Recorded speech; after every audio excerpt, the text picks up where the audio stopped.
사랑하는 대학교의 성도 여러분, 2022년 11월 17일 목요일 아침 기도에 나오신 여러분을 환영하고 축복합니다. 함께 기도하심으로 목요일 아침 기도에 하나님께 올려드리겠습니다.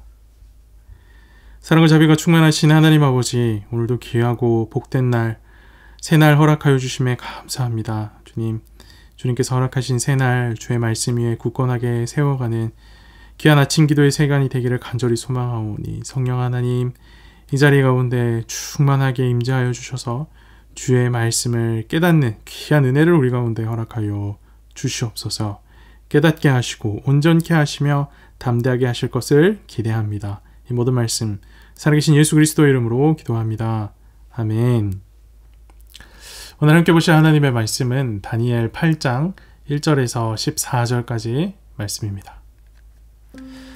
나 다니엘에게 처음에 나타난 환상 후 벨사살 왕 제3년에 다시 한 환상이 나타나니라.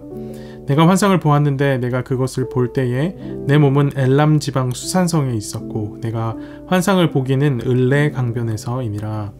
내가 눈을 들어 본즉 강가에 두 뿔 가진 숫 양이 섰는데 그 두 뿔이 다 길었으며 그 중 한 뿔은 다른 뿔보다 길었고 그 긴 것은 나중에 난 것이더라. 내가 본즉 그 숫 양이 서쪽과 북쪽과 남쪽을 향하여 받으나 그것을 당할 짐승이 하나도 없고 그 손에서 구할 자가 없으므로 그것이 원하는 대로 행하고 강하여졌더라. 내가 생각할 때에 한 순염소가 서쪽에서부터 와서 온 지면에 두루 다니되 땅에 닿지 아니하며 그 염소의 두 눈 사이에는 현저한 뿔이 있더라.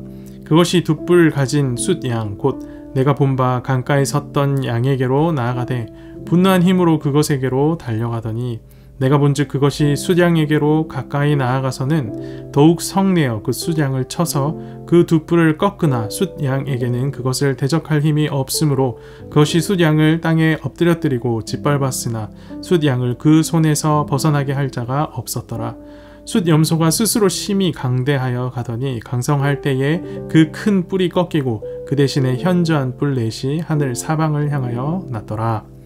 그 중 한 뿔에서 또 작은 뿔 하나가 나서 남쪽과 동쪽과 또 영화로운 이 땅을 향하여 심히 커지더니 그것이 하늘 군대에 미칠 만큼 커져서 그 군대와 별들 중에 몇을 땅에 떨어뜨리고 그것들을 짓밟고 또 스스로 높아져서 군대의 주제를 대적하며 그에게 매일 드리는 제사를 없애버렸고 그의 성소를 헐었으며 그의 악으로 말미암아 백성이 매일 드리는 제사가 넘긴 바 되었고 그것이 또 진리를 땅에 던지며 자의로 행하여 형통하였더라.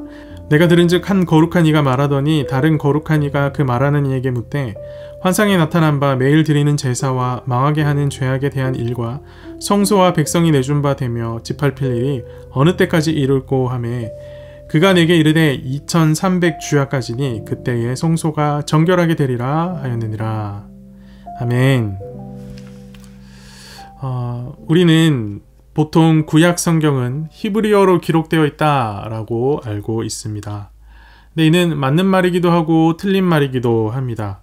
구약 성경 대부분이 히브리어로 기록된 것은 사실이지만 히브리어로만 기록된 것은 아니기 때문입니다.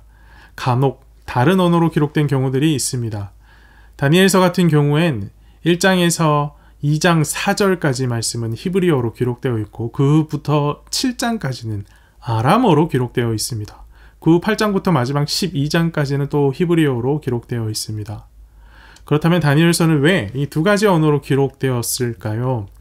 각 언어마다 말씀이 주어지는 대상이 달랐기 때문입니다. 히브리어로 기록된 부분은 하나님께서 이스라엘 백성을 향해 주신 말씀입니다.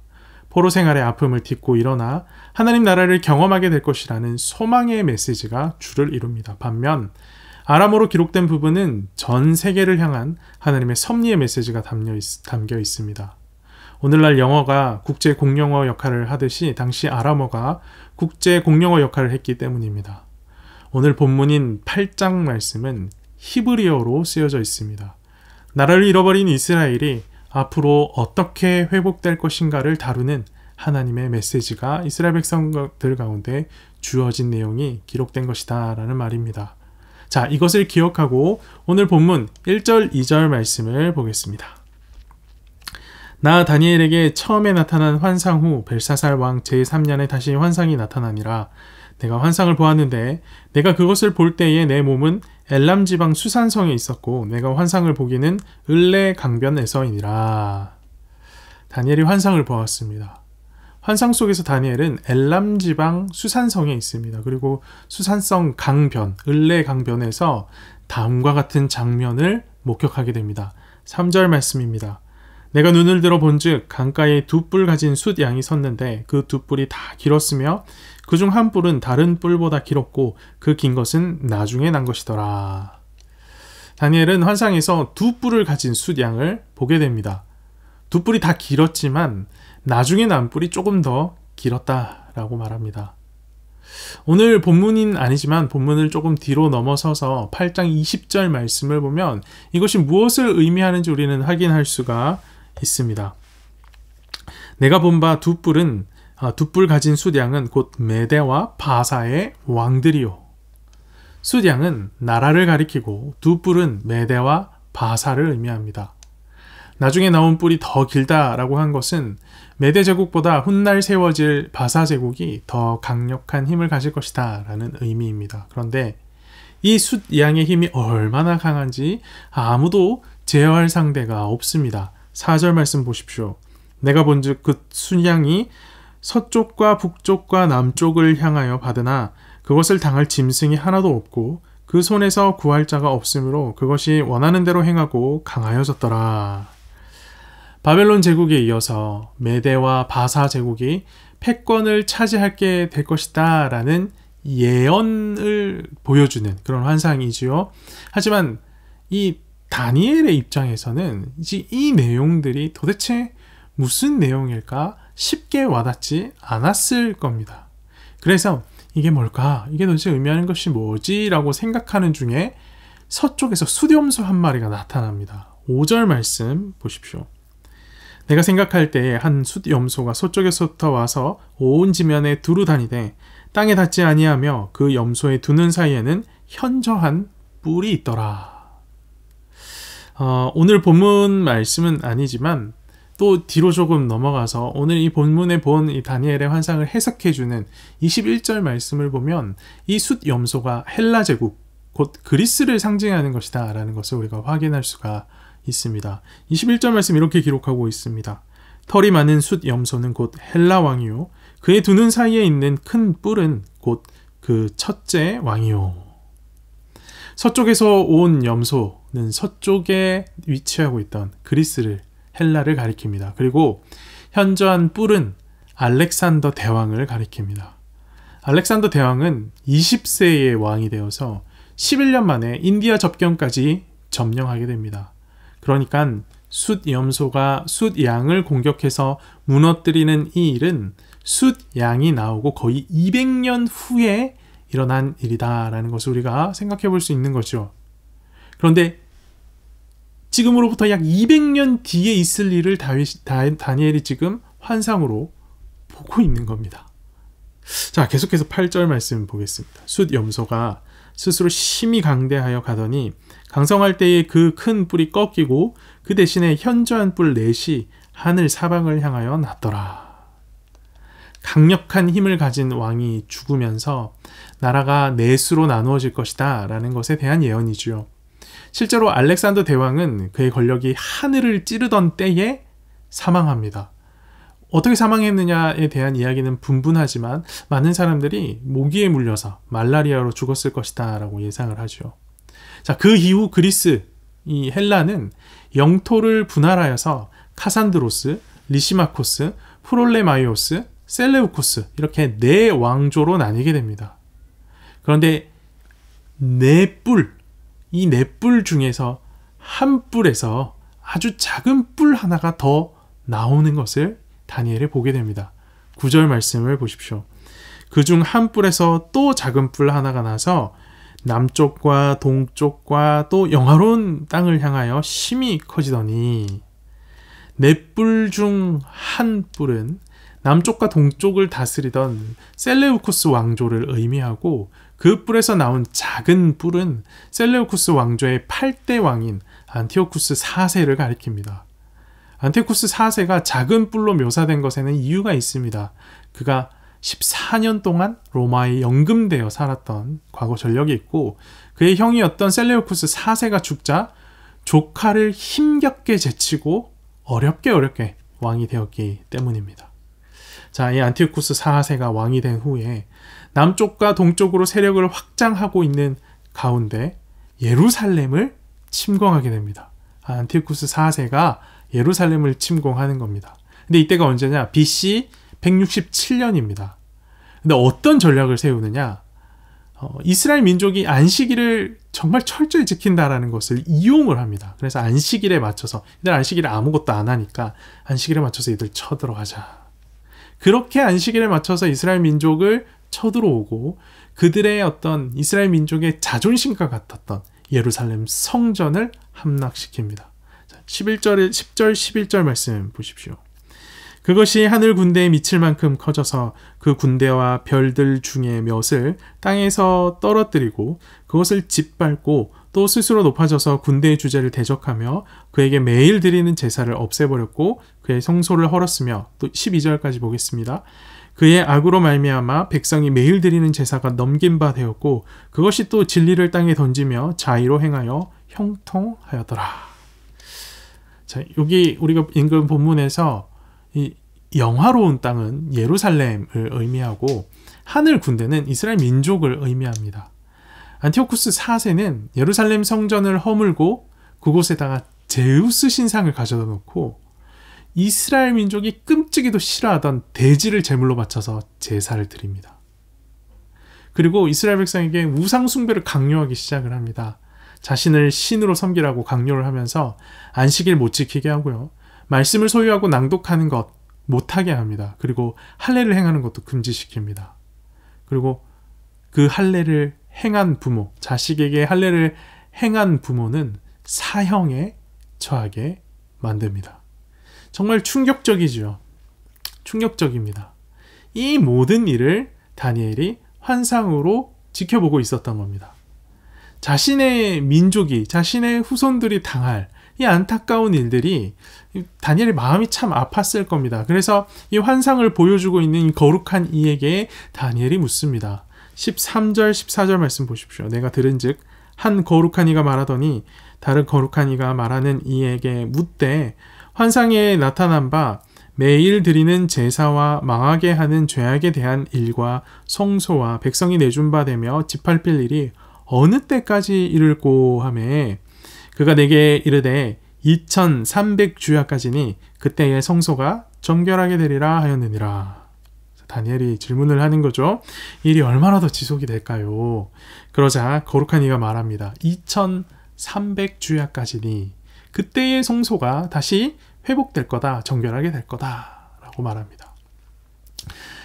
안타까운 일들이 이어지겠지만 결국 회복될 것이다 라는 약속입니다. 그렇다면 이 일은 역사 속에서 어떻게 실현되었을까요? 안티오쿠스 4세의 횡포를 견딜 수 없었던 이스라엘 민족들은 하스몬 가문을 중심으로 독립전쟁을 시작합니다. 이 전쟁이 3년간 지속되었고 안티오쿠스 입장에서 반란군이었던 이 이스라엘 백성들을 안티오쿠스가 진압하려고 이들에게 다가오다가 갑자기 이 사람이 병에 걸려서 급사하게 되면서 이 3년간 지속된 전쟁이 빨리 끝이 나게 됩니다. 그로 인해서 예루살렘 성전을 이스라엘 백성들이 다시금 회복하게 되죠. 요한복음 10장을 보면 예수님이 언급하시는 내용 중에 수전절에 대한 이야기가 있습니다. 이 수전절이 이스라엘이 다시금 성전을 회복한 것을 기념한 날입니다. 수전절에 이스라엘 민족은 촛불을 켜고 되찾은 성전을 다시 하나님 앞에 봉헌하는 의식을 치릅니다. 2300주야가 걸리면 다시 성전이 회복될 것이다 라고 다니엘이 환상을 통하여서 그 거룩한 이 일을 통해서 대답을 들었죠. 2300주야, 낮 밤이니까 이것을 일로 따지면 1150일이 될 겁니다. 안티오쿠스 4세가 예루살렘 성전에서 제우스 신상을 세우고 그 신상에게 절하라 라고 한 날로부터 성전을 되찾고 정결케 된 날이 3년 10일째가 되는 날이라고 합니다. 그러니까 1105일이 되는 거죠. 거기에다가 제우스 신상을 세우는 기간 45일을 더하면 정확하게 1150일이 됩니다. 다니엘이 본 모든 환상이 정말 소름 끼칠 정도로 역사 속에서 정확하게 이루어진 것입니다. 모든 일들이 너무 구체적으로 응답되어서 신기하기도 하고 더 역사 속에서 증거를 찾아내는 일들이 인간의 어떤 직접 희열을 만족시켜 주기도 하는 것 같습니다. 그런데 정작 이 환상을 지켜본 다니엘의 입장, 다니엘의 마음은 어땠을까요? 약 370년간 일어날 일을 한순간 환상으로 쫙 다 버린 것인데 그것이 다 기억되기나 했을까요? 그것이 다 이해되어졌을까요? 소화되어졌을까요? 아닐 겁니다. 다니엘이 이 모든 환상을 보고 내릴 수 있었던 결론은 하나였을 겁니다. 아, 결국 하나님이 이기시는구나. 결국 하나님의 백성이 승리하는구나. 결국 하나님 나라가 서는구나 입니다. 하나님께서 다니엘에게 환상을 보게 하신 것은 단순히 앞으로 무슨 일이 어떻게 일어날 것인가를 보여주신 것에 불과한 것이 아닙니다. 결국 하나님이 이기신다라는 사실을 보여주시고 그것을 기억하여서 믿음의 자리에서 이탈하지 말아라 라는 응원의 메시지와 같은 것이었습니다. 다니엘이 환상을 통해 하나님 나라를 보았고 현실을 참고 기다렸던 것처럼 오늘 우리도 예수님께서 약속하신 하나님 나라를 기대하며 현실을 참고 하나님 나라를 기다리는 자들입니다. 그런 우리에게 끝까지 믿음 다하여 살아갔던 다니엘의 삶과 또 소름 돋을 만큼 신실하게 약속을 지키신 하나님의 열심이 큰 위로가 되고 격려가 됩니다. 하나님 나라는 결코 무너지지 않는다라는 환상을 기억하면서 이방 땅에서도 굳건히 믿음을 지켰던 다니엘처럼 하나님 나라가 반드시 임할 것이라는 예수님의 약속을 기억함으로 비록 이 땅에서 살아가는 우리네 인생이 나그네와 같은 인생, 이방인과 같은 인생, 어렵고 힘든 인생이라 할지라도 주님께서 약속하신 영원한 본향을 기대하며 굳건히 믿음 지키며 살아가는 대학교의 성도들 되기를 간절히 소망합니다. 오늘은 두 가지 기도 제목을 나누고 함께 기도하고자 합니다. 먼저 오늘은 2023년도 대학 수학능력 시험이 있는 날입니다. 오늘을 위해서 간절한 마음으로 기도하며 최선을 다한 삶을 살아온 많은 수험생들이 사고 없이 무사히 시험을 마칠 수 있기를 위해서 함께 기도합시다. 그리고 특별히 대학교에도 수능을 치르는 3명의 형제 자매들이 있습니다. 이신영 형제, 피혜승 형제, 최승희 자매, 이들에게 하나님께서 담력과 총명을 더하셔서 그동안 준비해온 것들 떨지 않고 잘 해낼 수 있기를 위해서 함께 기도합시다. 더불어 오늘은 기도학생연합회 지저스 페스티벌 친구 초청 예배가 있는 날입니다. 아직 예수님을 만나지 못한 젊은이들이 목요 예배 가운데 초대되어 복음을 듣는 시간을 갖습니다. 이들의 10년 가운데 복음의 씨앗이 심기는 귀한 은혜가 있기를 캠퍼스 가운데 아름다운 복음의 열매들이 맺혀날 수 있는 귀한 시간이 될 수 있기를 위해서 함께 기도합시다. 이 두 가지 기도 제목과 함께 제가 먼저 기도하겠습니다. 이후에 계속해서 기도를 이어가시면 되겠습니다. 기도합니다. 사랑과 자비가 충만하신 하나님 아버지, 오늘 우리는 다니엘이 본 환상을 확인하면서 이 모든 환상들이 결국 가르쳐주고 보여주는 것, 하나님 나라는 결코 무너지지 않는다라는 분명한 사실을 다시금 확인하게 됩니다. 하나님 아버지, 다니엘에게 보여주신 환상들이 정말 소름 돋도록 역사 속에서 정말 한치의 오차도 없이 다 실현되었음을 우리가 봅니다. 하나님의 일하심은 하나님의 계획 속에서 너무나 아름답고 또 너무나 온전하게 다 진행되고 있다는 사실을 우리가 분명하게 확인했사오니 하나님 아버지, 하나님의 역사가 눈에 보이지 않는다라고 하여 우리의 시선으로 다 해석되지 않는다고 하여 낭망치 않게 하여 주시고 하나님 나라 결코 무너지지 않는다라는 분명한 사실 앞에 담력을 얻어 이 땅의 삶을 주님 앞에서 기뻐하며 감사함으로 살아갈 수 있도록 인도하시고 함께하여 주시옵소서. 하나님 아버지, 오늘 2023 대학 수학능력 시험이 치러지는 날입니다. 이 날을 위하여서 열심히 준비해온 많은 수험생들 주님 기억하여 주시고 이들의 최선을 다한 삶이 아름답게 열매 맺을 수 있도록 주님 인도하여 주시옵소서. 특별히 대학교의 새 아들, 딸들 주님 앞에 오랫동안 기도로 준비하여 온 하나님 아버지 수학능력시험 함께 치릅니다. 신영 형제, 승희 자매, 예승 형제에게 성령의 충만함을 허락하여 주셔서 두려워하지 않게 하여 주시고 담대하게 하셔서 그동안 준비하여 온 것 실수하지 않고 잘 해내고 돌아올 수 있도록 주님 인도하여 주시옵소서. 더불어 주님, 오늘 기도학생연합회 목요 예배 가운데 믿지 아니하는 많은 친구들을 초청하여 예배하는 친구 초청 예배가 드려집니다.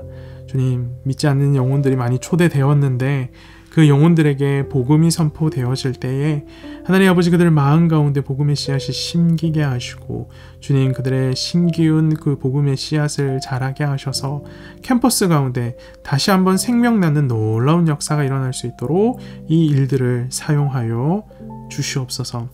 하나님 아버지, 생명나는 일들을 우리가 바라보며 하나님이 살아계심을 다시금 확인하고자 하고 하나님이 살아계심을 확인함으로 우리의 영적인 상태들이 주님 앞에 다시금 회복되어지는 귀한 은혜가 있기를 간절히 소망하오니 주님 살아계심을 이 일을 통하여서 드러내 보여 주시옵소서. 오늘 하루의 삶도 주님 손에 맡겨드립니다.